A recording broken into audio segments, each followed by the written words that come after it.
সামরিক বাহিনীর ভেতরে কোন দিকে আসলে সমর্থনের পাল্লা ভারী সেটা এখন আসলে সিদ্ধান্ত নেবে যে ওয়াকার না হাসনাত, হাসনাত হাসনাত, নাকি ওয়াকার না হাসনাত, ওয়াকার ওয়াকার। বাংলাদেশে আসলে হাসনাত আবদুল্লাহর ফেসবুক স্ট্যাটাসটির পর আমি বলবো রাজনৈতিক দৃশ্যপটে বড় ধরনের পরিবর্তন চলে এসেছে। মানে পরিবর্তনটির হয়তো আশঙ্কায় আপনি শুক্রবার সারাদিন সারা রাত পার করেছেন, সেই পরিবর্তন হয়তো ঘটেনি কাগজে কলমে, কিন্তু ঘটে গেছে। দেখুন, রাজপথে স্লোগান উঠে গেছে ওয়াকার না হাসনাত, হাসনাত হাসনাত। আর অন্যদিকে হাসনাত আবদুল্লাহ তার ফেসবুক স্ট্যাটাস দিয়ে যে তর্কের আলোচনার সূত্রপাত করেছেন যে সেনাবাহিনীর নেতৃত্ব আওয়ামী লীগকে নির্বাচনে এবং রাজনীতিতে ফিরিয়ে আনতে তাদের ওপর চাপ প্রয়োগ করছেন এবং তারা সে চাপ মানবেন না। এই পরিস্থিতিতে আমার মনে হয় রাজনৈতিক দৃশ্যপটে বড় পরিবর্তনটা কি ঘটে গেছে, আমাদের মানে বাংলাদেশের সেনা প্রধানের সঙ্গে মানে ওয়াকারুজ্জামানের মুখোমুখি দাঁড়িয়ে গেছে এই ছাত্র জনতার নেতা, জাতীয় নাগরিক পার্টির নেতা, জুলাই আগস্ট আন্দোলনের নেতা হাসনাত আবদুল্লাহ। তো এই পরিস্থিতিতে আসলে একটা সুশৃঙ্খল সেনাবাহিনীর প্রধান হিসেবে এই সেনা প্রধানকে টিকে থাকতে হলে কি করতে হবে? হয় আসলে টিকে থাকতে পারবেন না, তাকে আসলে সরে যেতে হবে, অথবা তাকে আসলে এই হাসনাত আবদুল্লাহকে সরিয়ে দিতে হবে। এই দুটোর মধ্যে আসলে কোনো অপশন বা এই দুটোর মধ্যে দুটোই নিয়ে পথ চলবার আমার মনে হচ্ছে যে আর কোনো সুযোগ নেই।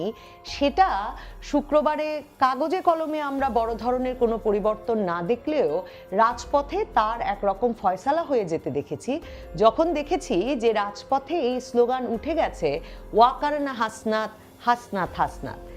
দেখুন, খুব ইন্টারেস্টিং, 11ই মার্চ নাকি হাসনাত আবদুল্লাহ সহ তাদের দলের আরও দুজনকে ডেকে নিয়ে সেনাবাহিনীর তরফ থেকে বলা হলো যে আওয়ামী লীগকে নির্বাচনে নিতে হবে এবং বলা হয়েছে যে আওয়ামী লীগকে নির্বাচনে না নিলে, রাজনীতিতে থাকতে না দিলে যে সংঘাতের দিকে বাংলাদেশ এগিয়ে যাবে, সেই সংঘাত সামলানোর মুশকিল হবে এবং সেই সংঘাতের জন্যে সেনাবাহিনীকে দায়ী করা হবে। কাজেই সেনাবাহিনী সেটা করতে চায় না, পছন্দ করে না এবং মনে করছে যে হাসনাত আবদুল্লাহরা যে আওয়ামী লীগকে নিষিদ্ধ করতে চাইছেন সেটা এক রকমের মানে রাজনৈতিক অপরিপক্কতা কিংবা তাদের বয়সের দোষ। কারণ বলা হয়েছে যে মানে যিনি কথা বলছিলেন তিনি বলেছেন 40 বছর ধরে আমি এই বাংলাদেশকে দেখছি, এমন কথা। তো দেখুন, দিন পার হয়ে গেছে, 21শে মার্চ রাতের দিকে, গভীর রাতে মানে 20 মার্চ দিবাগত রাত থেকেই ফেসবুক সয়লাভ হাসনাত আবদুল্লাহর এই সংক্রান্ত স্ট্যাটাস নিয়ে। কিন্তু 21শে মার্চ আমরা রাজপথে ওয়াকার না হাসনাত স্লোগান দেখলাম, সেনা প্রহরা, সেনা টহল বাড়তে দেখলাম, কিন্তু আমরা যেটা দেখলাম না সামরিক বাহিনীর কাছ থেকে কোনো প্রতিক্রিয়া। আমরা তো জানি যে এমনকি ফলকার তুর্ক যখন বলেছেন যে তিনি বাংলাদেশের সেনাবাহিনীকে সাবধান করেছিলেন জুলাই মাসেই যে যদি তারা শক্তি প্রয়োগ করে তাহলে আর শান্তি মিশনে যেতে পারবে না, এবং তার ফলশ্রুতিতেই সরকার পতন ঘটেছে বাংলাদেশে। আমরা জানি যে আমাদের সেনাবাহিনীর আইএসপিআর মানে প্রেস উইং, তারা কিন্তু প্রতিক্রিয়া জানিয়েছে। তারা বলেছে যে সেনাবাহিনীর সাথে জাতিসংঘের কোনো সরাসরি আলাপের কোনো সূত্র নেই। এরকম খুব অ্যাক্টিভ গত কয়েক মাসে আমরা দেখেছি, নানা কিছুতে তারা প্রতিক্রিয়া জানিয়ে বলে যে তারা যুক্ত নয়, তাদেরকে দায়ী করা যাবে না, তারা এভাবে যুক্ত তো ওভাবে নয়, এরকম নানা ব্যাখ্যা দেয়। কিন্তু দেখুন, এই হাসনাত আবদুল্লাহর এমন এক স্ট্যাটাসের পর অফলাইন অনলাইন রাজপথ সরগরম, কিন্তু সেনাবাহিনীর দিক থেকে কোনো প্রতিক্রিয়া নেই। এতে এটা পরিষ্কার যে সেনাবাহিনীর সর্বোচ্চ পর্যায়ে হয়তো সেনাপ্রধান ওয়াকারুজ্জামানই কথা বলেছেন ছাত্রদের সঙ্গে 11ই মার্চ এই সংক্রান্ত বিষয়ে, অর্থাৎ আওয়ামী লীগকে রাজনীতিতে ফিরিয়ে আনার বিষয়ে। আরও কি বোঝা যাচ্ছে? আরও বোঝা যাচ্ছে, দেখুন 11ই মার্চে সেনাপ্রধান এমন বিস্ফোরক মন্তব্য বা এমন বিস্ফোরক অনুরোধ করলেন হাসনাত আবদুল্লাহদেরকে যেটা তারা কিছুতেই মানবেন না, মানে এখন তারা প্রয়োজনে জীবন দেবেন। তো কি ঘটলো যে 11ই মার্চ থেকে 20শে মার্চ পর্যন্ত তারা অপেক্ষা করলেন আমাদেরকে এই খবর জানাতে? তার মানে কোনো একটা নেগোসিয়েশন চলছিল, কোনো একটা আলোচনা চলছিল, যে আলোচনায় একটা ফল আসবে বলে ভাবা হচ্ছিল। তো সেই আলোচনা, সেই নেগোসিয়েশন তার মানে ভেস্তে গেছে। তার মানে এখন আর যেই সর্বোচ্চ বাংলাদেশ সেনাবাহিনীর যে সর্বোচ্চ পর্যায়ে আলাপ করছিল হাসনাত আবদুল্লাদের সঙ্গে, তাদের সঙ্গে আর আলাপের কোনো সুযোগ নাই। তার মানে সেই আলোচনার আর কোনো সুযোগ নাই। সেই সুযোগ যে নাই তা আরও পরিষ্কার হলো যখন হাসনাত আবদুল্লাহ কাল একটা ট্রেইলার প্রকাশ করলেন আসিফ মাহমুদ সজীব ভুঁইয়ার ফেসবুক পোস্ট পেজে, যেটা আবার ভিডিও শেয়ার করা হয়েছে, যেখানে মানে ক্যান্টনমেন্টের ইন্টারভেনশন পর্ব 1 এরকম করে শেয়ার করা হলো যে ক্যান্টনমেন্টের ইন্টারভেনশনের নমুনা কি। তারা সেখানে বললেন যে ডক্টর মোহাম্মদ ইউনূসকে তারা যখন অন্তর্বর্তীকালীন সরকারের প্রধান বানাতে চেয়েছেন তখন এই সেনা প্রধান বলেছেন যে এটা তিনি রাজি না, কারণ 35-40 ভাগ ভোট আওয়ামী লীগের, এবং সেই আওয়ামী লীগের যারা সমর্থক তাদের আপত্তি থাকবে ডক্টর মোহাম্মদ ইউনূসকে নিয়ে। ডক্টর মোহাম্মদ ইউনূসের বিরুদ্ধে মামলা আছে, কেন তাকেই অন্তর্বর্তীকালীন সরকারের প্রধান বানাতে হবে। এবং ছাত্ররা সেখানে হাসনাত আবদুল্লাহ তার পেজে শেয়ার করলেন যে আসিফ মাহমুদের যে বক্তব্য, সেখানে আসিফ মাহমুদ মানে আমাদের স্থানীয় সরকার উপদেষ্টা, তিনি বলছেন সরাসরি যে শেষ পর্যন্ত সেনাপ্রধান ওয়াকারুজ্জামান বললেন এক বুক চাপা কষ্ট নিয়ে তিনি অন্তর্বর্তীকালীন সরকারের প্রধান হিসেবে ডক্টর মোহাম্মদ ইউনূসকে মেনে নিলেন। দেখুন, তার মানে এই যে সেনাপ্রধানকে আক্রমণ করা হবে, সেনাবাহিনীকে আওয়ামী লীগ পুনর্বাসনের চেষ্টাকারী হিসেবে ব্যাখ্যা করা হবে, এটা একেবারে, এবং এটা যে এই তারিখে এই দিনে হবে তার জন্য রীতিমতো ফেসবুক পোস্ট, ভিডিও পোস্ট সব রেডি করে তারা একই দিনে নামলো। এবং সেদিনই দেখুন মাহফুজ আলম, আরেকজন উপদেষ্টা যাকে মাস্টার মাইন্ড বলেছিলেন ডক্টর মোহাম্মদ ইউনূস, মানে গুরুত্বপূর্ণ উপদেষ্টা, তিনি বলে দিলেন আওয়ামী লীগকে তো আসতে দেওয়া যাবেই না। সেটা তারা বহু দিন থেকেই বলে আসছেন, যে কারণ আওয়ামী লীগের সুতার নাটাই হচ্ছে দিল্লির কাছে আর ঘুরে ওড়ে এই আকাশে। কাজেই এই ভারতের দলটিকে, ভারতপন্থী শুধু বলেন নাই তিনি বলেছেন যে ভারতের ট্রান্সপ্লান্টেড, মানে সম্ভবত তিনি ইমপ্ল্যান্টেড বলতে চেয়েছেন, যে একটা মানে ভারত দিয়ে এখানে ঢোকানো এরকম একটা দলকে তিনি ভারতের হাত দিয়ে বাংলাদেশে বসিয়ে দেওয়া একটা দলকে তারা আর বাংলাদেশের মাটিতে দেখতে চান না।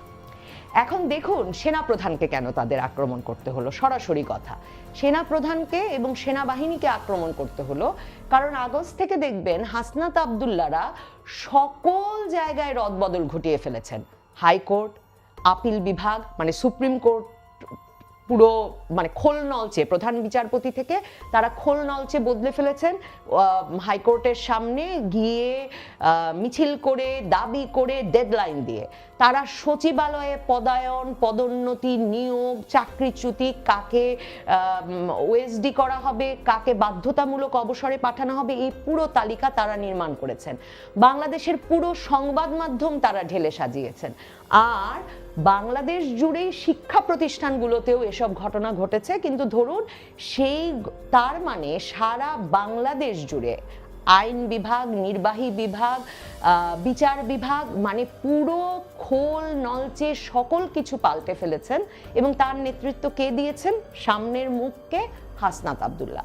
হাসনাত আবদুল্লাহ পুলিশে তো বটেই, মানে পুলিশ তো যখন আগস্টে শেখ হাসিনা পদচ্যুত হয়েছেন তখন তারা হত্যায়, থানা আক্রমণে, অস্ত্র লুটে এবং পুলিশ ছাত্র জনতার উপর গুলি চালিয়েছে, এই অভিযোগে তারা জর্জরিত। পুলিশ বাহিনীর কথা আমি বাদই দিলাম।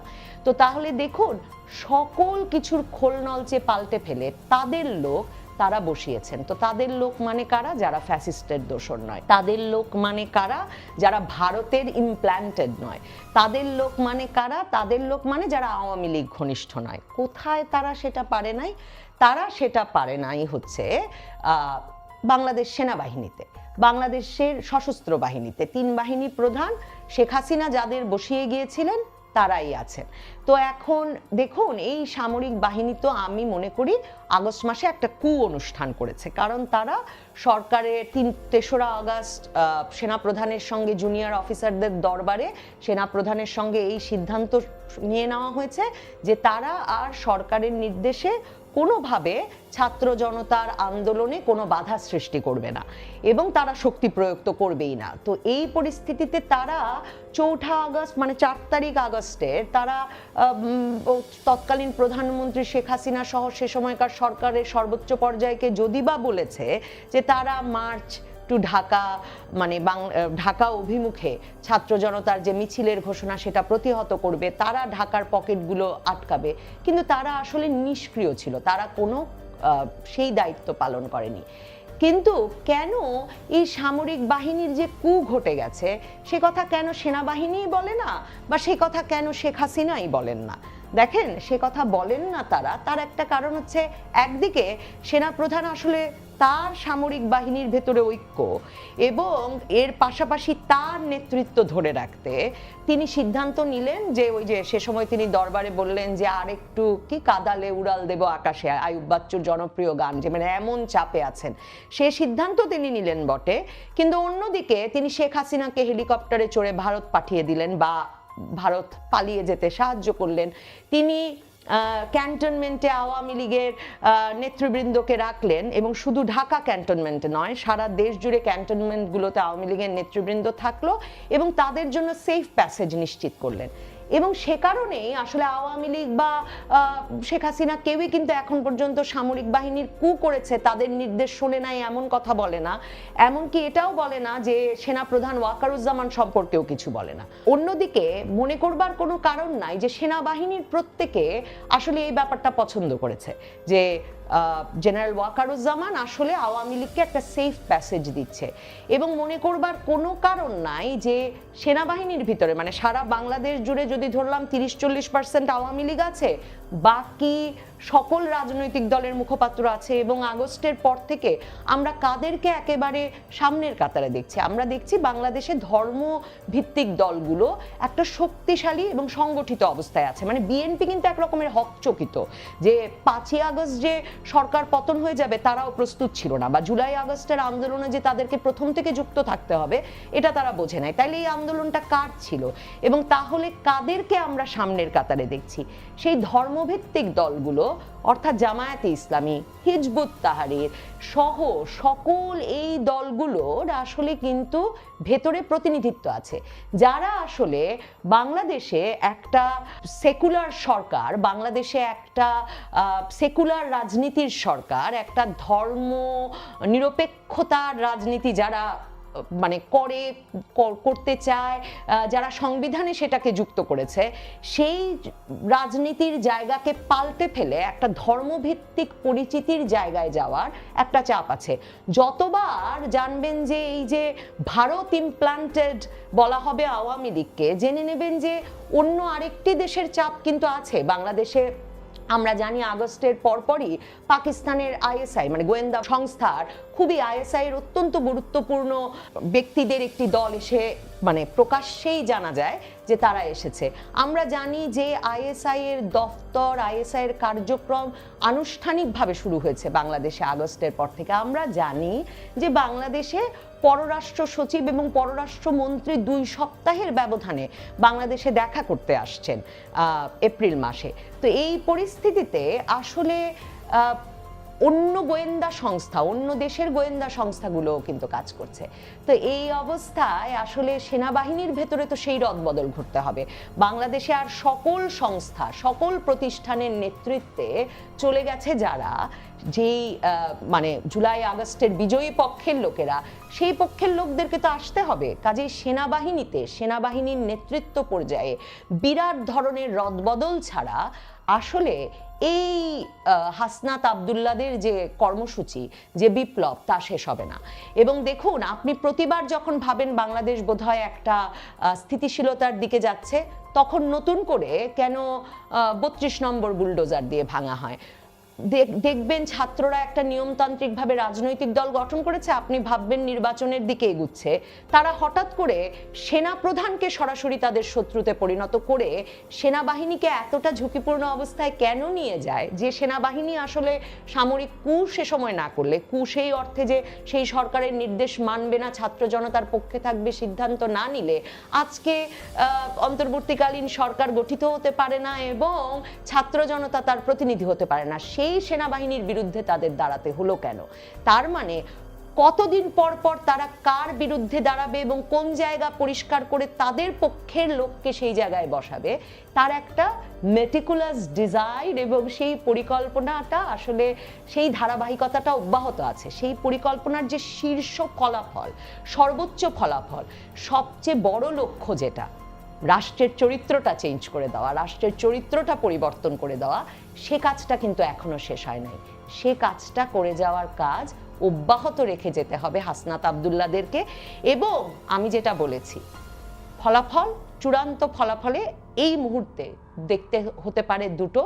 এক, সেনাপ্রধান সরে গিয়ে বাংলাদেশের সামরিক বাহিনীতে, এবং শুধু সেনাপ্রধান না, বিমান বাহিনী প্রধান, নৌবাহিনী প্রধানকেও তার মাধ্যমে সরে যেতে হবে। বাংলাদেশের সশস্ত্র বাহিনীর শীর্ষ পদগুলোতে আসলে এই হাসনাত আব্দুল্লাহদের যে রাজনৈতিক মতাদর্শ, এই ছাত্রদের যে রাজনৈতিক মতাদর্শ, যার প্রতিফলন আমরা বাংলাদেশের অন্য সব বিভাগে দেখেছি, অর্থাৎ জামায়াতপন্থী, হিজবুত তাহরির পন্থী গোষ্ঠীকে আসলে নেতৃত্বে চলে আসতে হবে। আর না হলে এই সেনা প্রধান যিনি এখন বর্তমানে আছেন, সশস্ত্র বাহিনীকে সিদ্ধান্ত নিতে হবে, সেনা প্রধানকে সিদ্ধান্ত নিতে হবে যে তাকে আসলে এই পক্ষটিকে একটা কোনোভাবে শায়েস্তা করতে হবে। হাসনাত আব্দুল্লাহর মতো ব্যক্তি যাদের সঙ্গে আলোচনায় কেন তাকে যেতে হচ্ছে এবং গেলে তারা কেন ফাঁস করে দিচ্ছে, এমন ব্যক্তিদের আসলে একটা পতন ঘটাতে হবে, না হলে তাদেরকে শায়েস্তা করতে হবে, না হলে তাদেরকে নিয়ন্ত্রণে নিয়ে আসতে হবে। মানে সবচেয়ে সুন্দর শব্দ হিসেবে যদি বলি, না হলে আসলে এই সামরিক বাহিনীতে শৃঙ্খলা ধরে রাখা মুশকিল হবে যদি এখনো ভেতরে শৃঙ্খলা থেকে থাকে। আর শৃঙ্খলা ধরে না রাখতে পারলে সামরিক বাহিনীর ভেতরে কোন দিকে আসলে সমর্থনের পাল্লা ভারী, সেটা এখন আসলে সিদ্ধান্ত নেবে যে ওয়াকার না হাসনাত, হাসনাত হাসনাত, নাকি ওয়াকার না হাসনাত, ওয়াকার ওয়াকার। সেনা প্রধানের জন্য